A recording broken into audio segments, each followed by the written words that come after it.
Hello friends, how are you? I'm Krishna Nayak, your chemistry teacher, and in today's lecture we are going to discuss about the polarity of bond. Okay, हम chapter number 4 chemical bonding and molecular structure study कर रहे हैं. Okay, उसमें आज हम study करने वाले हैं पोलरिटी ऑफ बॉन्ड कि जो भी आपका कोवेलेंट बॉन्ड है वो पोलर होता है या नहीं, पोलर कंपाउंड है या नहीं, नॉन पोलर कंपाउंड है या फिर पोलर कंपाउंड है. ओके, उसके बारे में हम स्टडी करने वाले हैं. तो पहले हम उसमें से स्टडी करेंगे about the non polar covalent bond. Okay, non polar covalent bond. Okay, कौन से molecule non polar covalent bond form करते हैं वो देखेंगे हम. तो जब भी आपके जो एटम है, ओके, कैसे हो, तो होमो एटॉमिक मॉलिक्यूल हो. ओके, होमो एटॉमिक मॉलिक्यूल. ओके, उनके बीच का जो बॉन्ड होगा वो कौन सा होगा, तो नॉन पोलर बॉन्ड होगा. Non polar bond. क्यों नॉन पोलर होगा? बिकॉज होमो एटॉमिक मॉलिक्यूल है. ओके, तो उनकी जो इलेक्ट्रोनेगेटिविटी है, electronegativity of atom joined with covalent bond,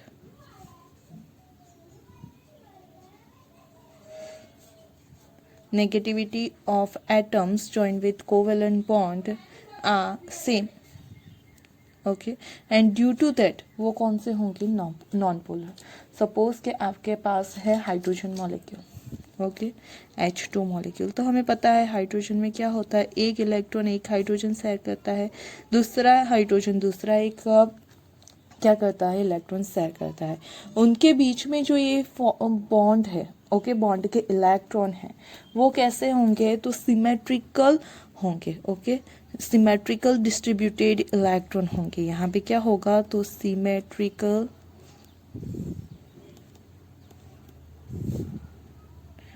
distributed electron होंगे वहाँ पे.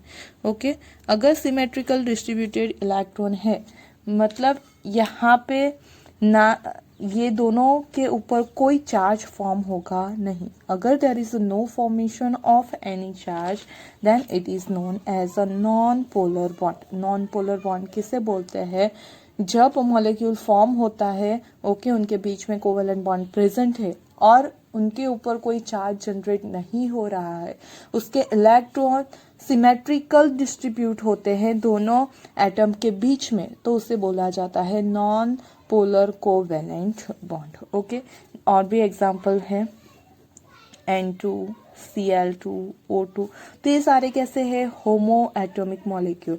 तो यहाँ पे दोनों नाइट्रोजन के ही है, यहाँ पे दोनों क्लोरीन है, यहाँ पे दोनों ऑक्सीजन है, यहाँ पे दोनों हाइड्रोजन है, तो होमो एटॉमिक मॉलिक्यूल है. वो कौन सा, तो नॉन पोलर बॉन्ड फॉर्म करते हैं. क्यों? क्योंकि उनकी इलेक्ट्रोनेगेटिविटी सेम है. ड्यू टू दैट जो इलेक्ट्रॉन डिस्ट्रीब्यूशन है वो कैसा होगा, सिमेट्रिकल होगा. और अगर इलेक्ट्रॉन डिस्ट्रीब्यूशन सिमेट्रिकल होता है तो there is no formation of, so there is no generation of any partial charge on atom, right? Therefore they are non-polar molecule. They are non polar molecule. और आप ये भी कह सकते हो कि ये जो बॉन्ड है वो कैसा होगा, नॉन पोलर बॉन्ड होगा. ओके, नाउ हम बात करते हैं पोलर कोवेलेंट बॉन्ड की. Polar covalent bond. Okay, polar covalent bond किसके अंदर प्रेजेंट होगा, तो जब आपका हीट्रो एटॉमिक मॉलिक्यूल होगा. ओके, हीट्रो एटॉमिक मॉलिक्यूल होना चाहिए. साथ ही में आपकी जो इलेक्ट्रोनेगेटिविटी है, okay, there should be difference between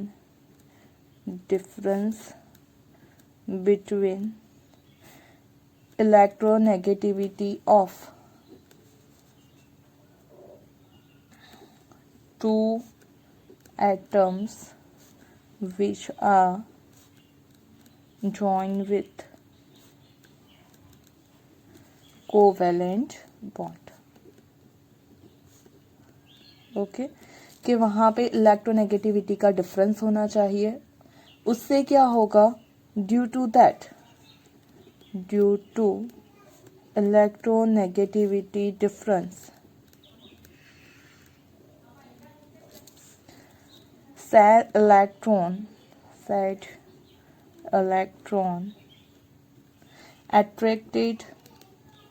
attracted towards more electronegative atom and it gain partially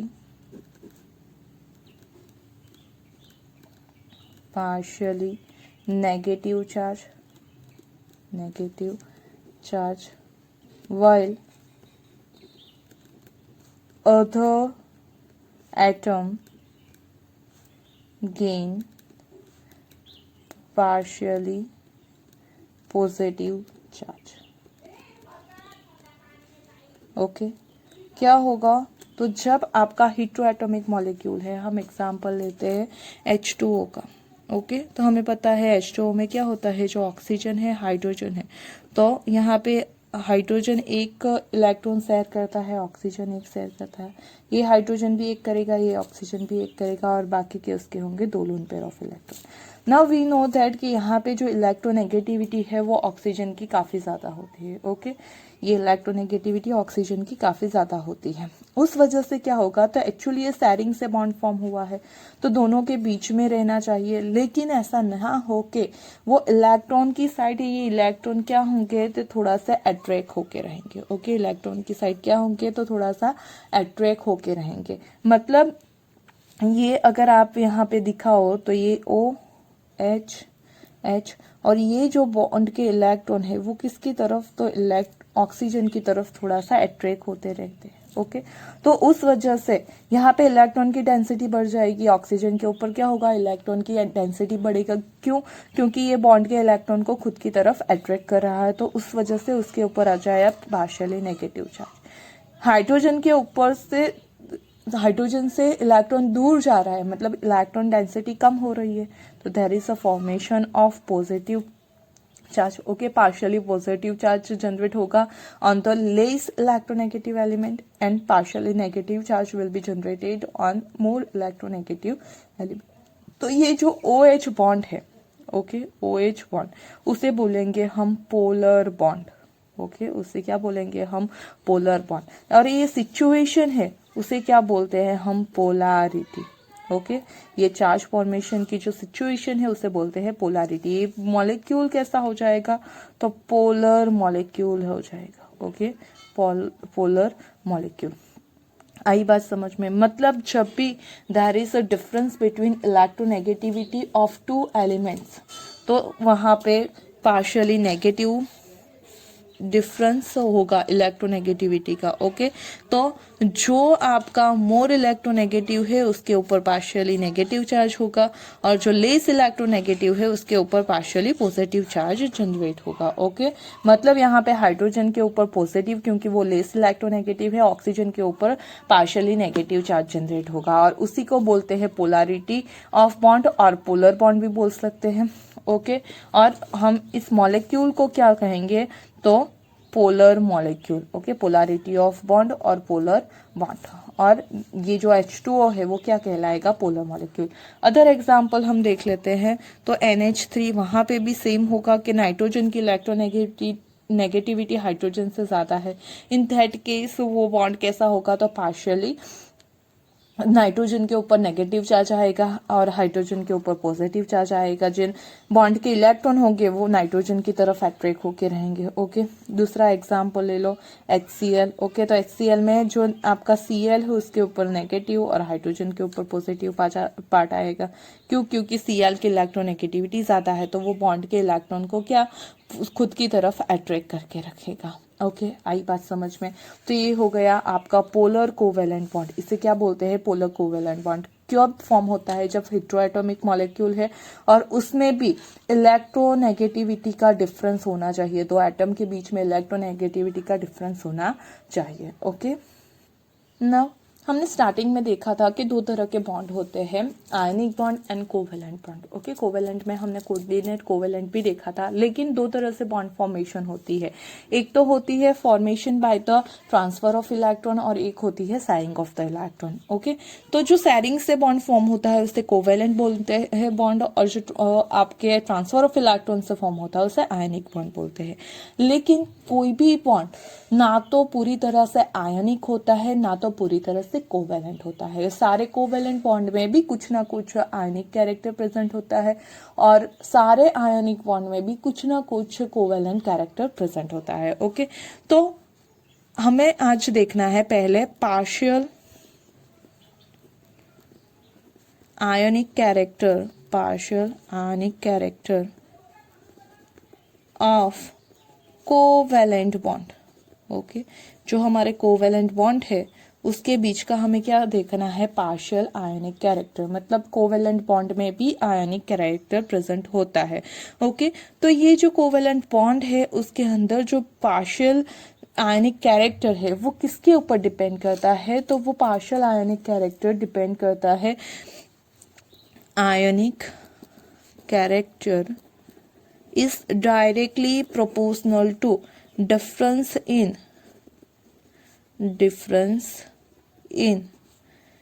electronegativity.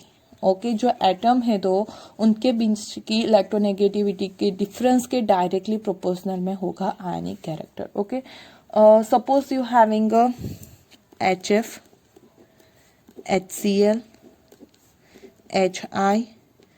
Okay, यहाँ पे पहले HBr ले लेते हैं, HBr एंड HI। ओके, ये आपके पास चार बॉन्ड है। Now you have to arrange them in the increasing order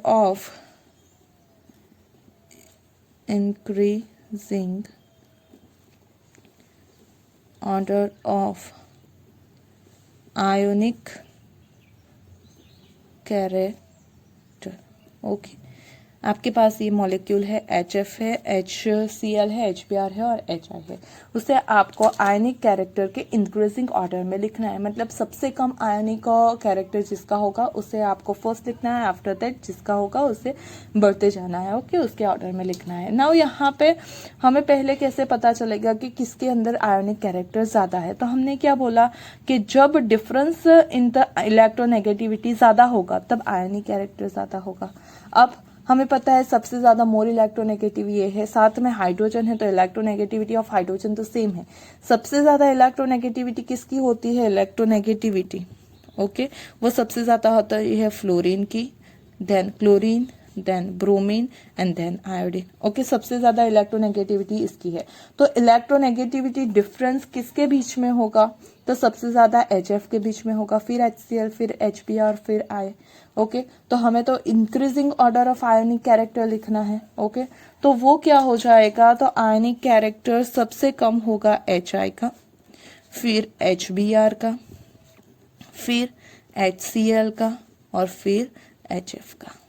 okay, चलो ये तो हमने इंक्रीजिंग ऑर्डर में लिख लिया, लेकिन फिर भी ये मतलब कि HI है वो सबसे ज्यादा कोवेलेंट इन नेचर होगा, जबकि HF है वो सबसे ज्यादा आयनिक इन नेचर होगा। ओके, चलो उसके लिए दूसरा पॉइंट भी देख लेते हैं कि अगर आपकी इलेक्ट्रोनेगेटिविटी डिफरेंस है वो आता है 1.9। ओके, आपका इलेक्ट्रोनेगेटिविटी डिफरेंस एग्जैक्ट 1.9 आता है, देन उसमें 50% आयनिक कैरेक्टर होगा प्लस 50% कोवैलेंट कैरेक्टर होगा। ओके आपके जो बॉन्ड में अगर आप देखोगे इलेक्ट्रोनेगेटिविटी का डिफरेंस फाइंड आउट करोगे, वो एग्जैक्ट 1.9 आता है, तो 50% आयनिक कैरेक्टर होगा, 50% कोवैलेंट कैरेक्टर होगा। Okay if there is a electronegativity difference is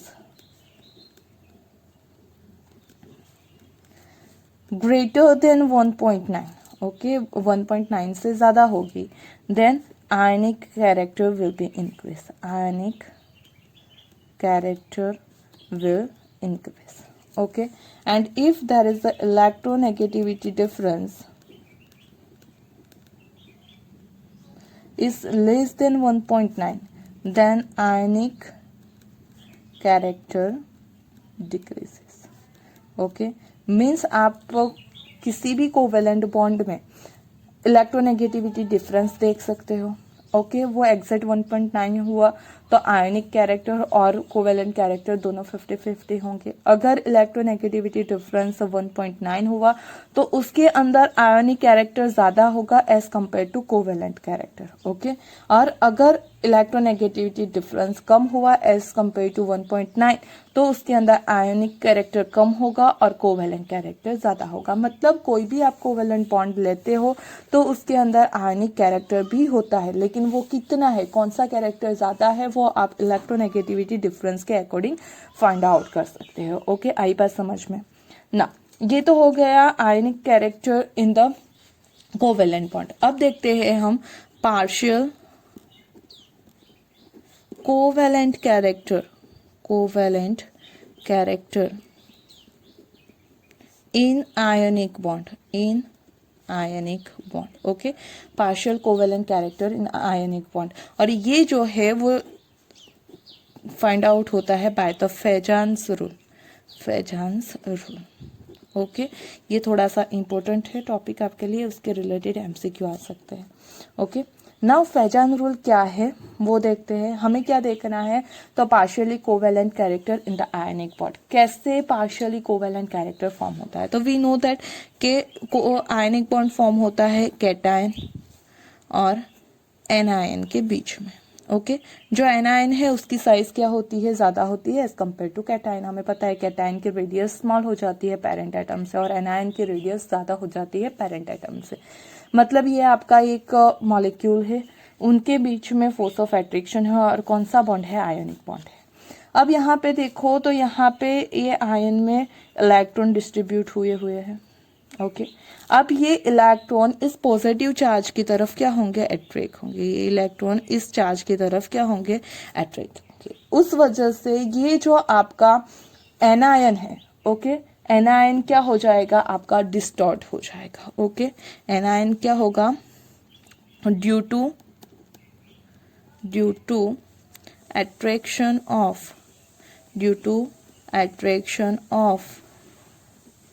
cation, okay due to the attraction of cation, attraction of cation नहीं, anion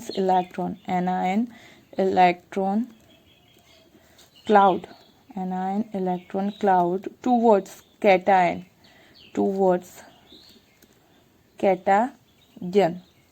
तो क्या होगा, there is a due to the attraction of anion electron cloud towards a cation, there is distort or you can say deformed of anion, okay is called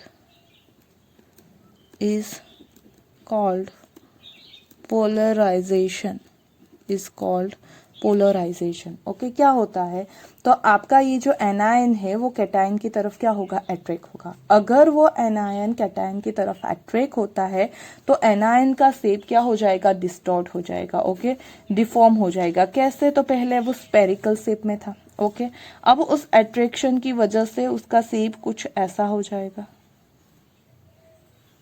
okay ये जो पूरा है वो आपका कैसा हो जाएगा, तो नेगेटिव हो जाएगा। ये पूरा पार्ट क्या है, तो वहां पे इलेक्ट्रॉन डेंसिटी बढ़ जाएगी, इलेक्ट्रॉन इस तरफ अट्रैक्ट हो जाएंगे। मतलब जो ये एनायन है उसका जो शेप है वो क्या हो रहा है, डिस्टॉर्ट हो रहा है, ओके, डिफॉर्म्ड हो रहा है वो। तो वो जो जनरेट होता है, ओके, मतलब कि ये आप देख सकते हो कि ये साइड का जो पूरा पार्ट है वो नेगेटिव हो जाएगा।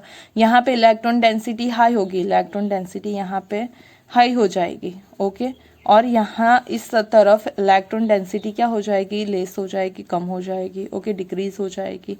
तो उस वजह से इस एनायन में क्या होता है, पोलराइजेशन आता है। एनायन में क्या होता है, पोलराइजेशन आता है। वो पोलराइजेशन किसके ऊपर डिपेंड करता है, तो ये पॉजिटिव आयन के ऊपर डिपेंड करता है, ओके, ये किसके ऊपर डिपेंड करता है, पॉजिटिव आयन के ऊपर। पॉजिटिव आयन इसको कितना पोलराइज कर सकता है, मतलब इसके पोलराइजेशन पावर के ऊपर डिपेंड करता है, ओके, जो आपका पोलराइजेशन पावर है उसके ऊपर डिपेंड करता है कि ये जो एनायन है वो कितना डिस्टॉर्ट होगा, ओके। तो उस ये दोनों चीज के ऊपर डिपेंड करता है कि देखो यहाँ पे अगर ऐसा हो गई ऐसी कंडीशन, तो ये इलेक्ट्रॉन तो इधर आ गए, मतलब कि ये इलेक्ट्रॉन इन दोनों के बीच में सैर हो रहे हैं, मतलब उसके अंदर कोवेलेंट कैरेक्टर आ रहा है, ओके। तो यही फैजान रूल है। फैजान रूल क्या कहता है कि जब एनायन के इलेक्ट्रॉन कैटायन की साइड अट्रैक्ट होते हैं, ओके, तब उसका शेप है वो डिस्टॉर्ट हो जाता है, due to that covalent character increase होता है, ओके। नाउ ये कोवेलेंट कैरेक्टर कितना है वो किस चीज के ऊपर डिपेंड करता है, okay. Covalent character of ionic bond depends on first polarization power of cation, okay. Polarisation power of cation के कैटायन पोलराइज कितना कर सकता है एनायन को, उसके पावर के ऊपर डिपेंड करेगा कोवेलेंट कैरेक्टर, ओके। जितना वो ज्यादा पोलराइज करेगा उतना कोवेलेंट कैरेक्टर बढ़ेगा। Now we can also say that के पोलराइजेशन ऑफ एनायन खुद कितना पोलराइज होता है उसके ऊपर डिपेंड करता है, ओके। मतलब सिंपल फॉर्म में हम ये कह सकते हैं, अगर पोलराइजेशन पावर इंक्रीज होता है then covalent character will be also increases, okay. Polarisation power increase होता है तो कोवेलेंट कैरेक्टर इंक्रीज हो जाएगा। नाउ ये पोलराइजेशन पावर है वो किस किस चीज के ऊपर डिपेंड करता है, ओके।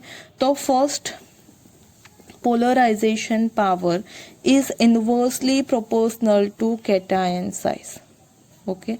जैसे जैसे कैटायन की साइज बढ़ेगी वैसे वैसे पोलराइजेशन पावर घटेगा, ओके। मीन्स वो दोनों एक दूसरे के इनवर्सली प्रोपोर्शन में है, सही है। चलो आपके पास सपोज यहाँ पे है lithium, sodium, potassium and rubidium, okay. चलो इसमें से सबसे ज्यादा पोलराइजिंग पावर किसका होगा, तो यहाँ पे अगर आप देखो तो सबसे स्मॉल साइज इसकी है। अगर स्मॉल साइज है तो पोलराइजिंग पावर ज्यादा, तो इसका पोलराइजिंग पावर सबसे ज्यादा होगा। अगर इसका पोलराइजिंग पावर सबसे ज्यादा होगा तो उसके जो बॉन्ड है उसके अंदर कोवेलेंट कैरेक्टर भी उतना ज्यादा होगा, ओके। मतलब पोलराइजेशन पावर इंक्रीज होने पे कोवेलेंट कैरेक्टर इंक्रीज होता है, ओके। चलो नाउ सेकेंड पोलराइजेशन पावर किस चीज पे ऊपर डिपेंड करता है, तो polarization power is directly proportional to charge on cation, okay. Charge on cation, अगर कैटायन का चार्ज बढ़ेगा, ऑब्वियस से देखो यहाँ पे क्या था, तो आपके पास पॉजिटिवली चार्ज, यहाँ पे देखो लिथियम इतना सा है, उसके अंदर आपका पॉजिटिवली चार्ज क्या है, तो डिस्ट्रीब्यूट है। रुबिडियम की साइज बहुत ज्यादा है, उसके अंदर पॉजिटिवली चार्ज डिस्ट्रीब्यूट है। तो यहाँ पे जब दूसरे को अट्रैक्शन में लेना होगा तो वो पूरे डिस्ट्रीब्यूट है, तो उतना ज्यादा पॉजिटिव डेंसिटी नहीं है कि वो इलेक्ट्रॉन को अट्रैक्ट करे।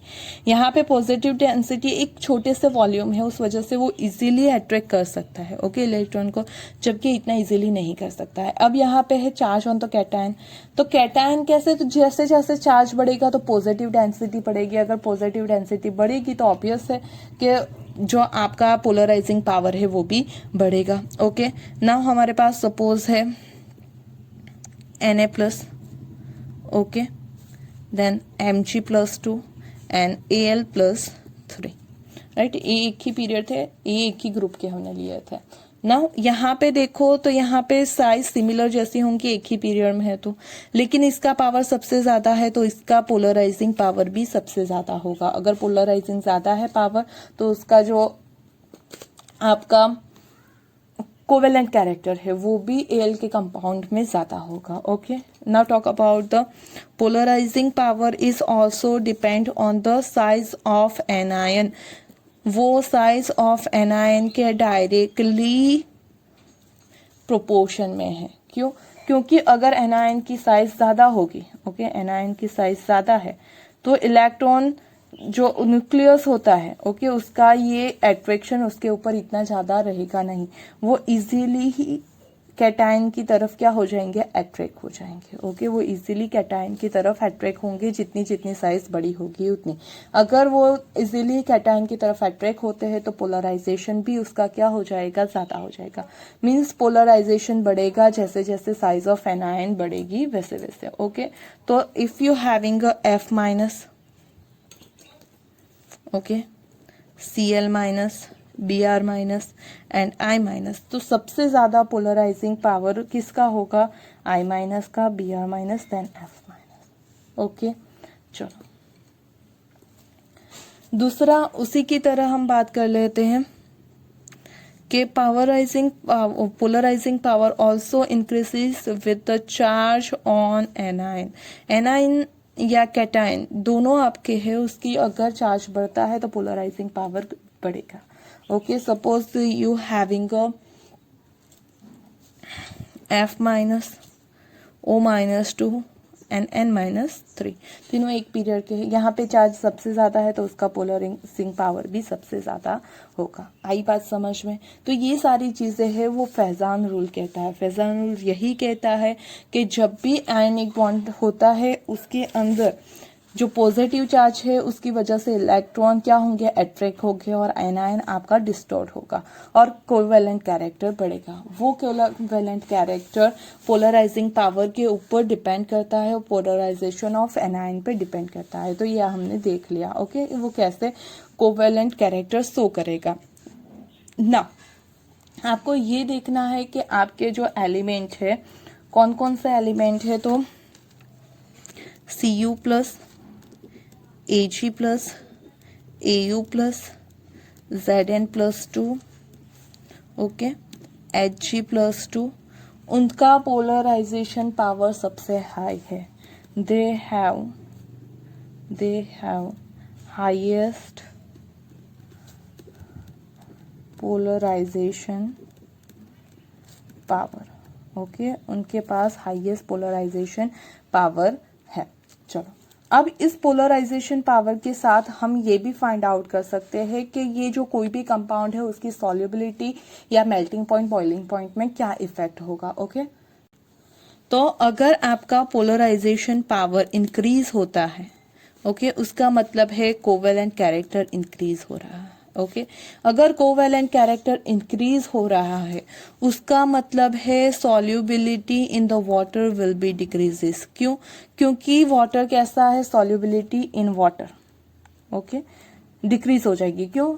वाटर कैसा है, तो पोलर है, हमने तो देखा उसमें तो आयनिक कैरेक्टर है, ज्यादा है। ओके, जबकि कोवेलेंट कंपाउंड आयनिक कंपाउंड में, पोलर कंपाउंड में सॉल्युबल नहीं होंगे, मतलब पोलराइजेशन बढ़ने पर कोवेलेंट कैरेक्टर बढ़ेगा और सॉल्युबिलिटी घटेगी।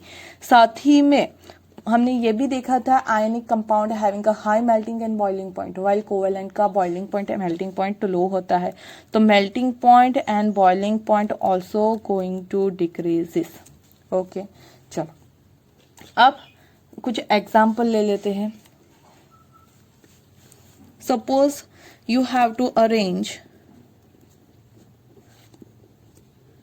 Molecule according its melting point. किसका और बॉइलिंग पॉइंट, किसका मेल्टिंग पॉइंट बॉइलिंग पॉइंट सबसे ज़्यादा होगा, कैसे अरेंज करोगे। तो आपके पास है कंपाउंड, यहाँ पे हो गया आपके पास LiCl, KCl। ओके चलो, आपके पास KCl है, LiCl है। अब हमने क्या बात की, तो जैसे कैटायन की, देखो एनायन सेम है, कैटायन पे डिफरेंट करता है। कैटायन की साइज बढ़ेगी, पोलराइजिंग पावर घटेगा। ओके, कैटायन की साइज बढ़ने पे हमने ये देखा था, size of cation, cation size increase करेगी। ओके, पोलराइजिंग पावर डिक्रीज करेगा। अगर पोलराइजिंग पावर डिक्रीज करेगा तो मेल्टिंग पॉइंट या बॉइलिंग पॉइंट क्या होगा, इंक्रीज होगा।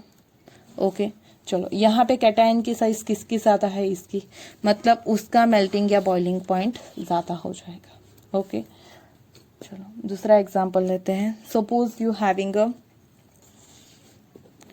BeF2 and MgF2। ओके चलो, यहाँ पे Be से ज़्यादा Mg की कैटायन की साइज ज़्यादा है, कैटायन साइज बढ़ेगी, पोलर कैरेक्टर डिक्रीज होगा, पोलर कैरेक्टर डिक्रीज होगा, साथ ही में कोवेलेंट कैरेक्टर भी डिक्रीज होगा, कोवेलेंट कैरेक्टर डिक्रीज होगा तो मेल्टिंग पॉइंट बॉइलिंग पॉइंट बढ़ेंगे, मतलब कि यहाँ पे MgF2 का मेल्टिंग बॉइलिंग पॉइंट ज़्यादा होगा। ओके चलो, अगर हम बात करते हैं सॉल्युबिलिटी की, okay, arrange in terms of solubility, arrange molecule in terms of solubility। Okay चलो, तो suppose you having a FeOH thrice and FeOH twice। Okay, तो जैसे जैसे यहाँ पे है वो कैटायन के पावर के ऊपर डिपेंड करेगा। एनायन सेम है, कैटायन भी सेम है, लेकिन उसका जो पावर है, ओके, वो चार्ज है वो डिफरेंट है। तो cation charge increase, cation charge increase, polarization power increases। Okay, polarization power increases, then covalent character also increasing, and then solubility is going to decreases। Okay मतलब यहाँ पे इसका चार्ज ज़्यादा है, यहाँ पे Fe का कितना है, +3 है, यहाँ पे +2 है, उसका चार्ज ज़्यादा है तो उसका पोलराइजेशन पावर ज़्यादा, कोवेलेंट कैरेक्टर ज़्यादा, तो सॉल्युबिलिटी कम हो जाएगी। ओके चलो, सेकंड एग्जांपल लेते हैं। Suppose you having Ag2O and Ag2S। Okay, now in this case क्या हो जाएगा, तो आपके पास है यहाँ पे कैटायन सेम है, एनायन देखो, एनायन की साइज बढ़ेगी। Okay, anion size increases, then covalent character increases, polarization power also increases, then solubility will be decreases। Okay, मतलब कैटायन की साइज किसकी ज़्यादा है, इसकी। अगर इसकी साइज ज़्यादा है देन उसका कोवेलेंट कैरेक्टर ज़्यादा, पोलराइजिंग पावर ज़्यादा, तो सॉल्युबिलिटी कम, तो इसकी सॉल्युबिलिटी इंक्रीज हो जाएगी। Okay, suppose you having a NaCl and CuCl। In that case हमने देखा था कि जो आपके आयन है उसमें हमने AgCu, ओके, फिर Au, Zn, उन सबको देखा था कि उनकी जो पोलराइजिंग पावर है सबसे ज़्यादा है, इसका पोलराइजिंग पावर सबसे ज़्यादा है। ओके, तो यहाँ पे साइज या कुछ भी देखने की ज़रूरत नहीं, Cu का पोलराइजिंग पावर सबसे हाई है, पोलराइजिंग पावर हाई है तो सॉल्युबिलिटी डिक्रीज हो जाएगी, मतलब NaCl ज़्यादा सॉल्युबल होगा।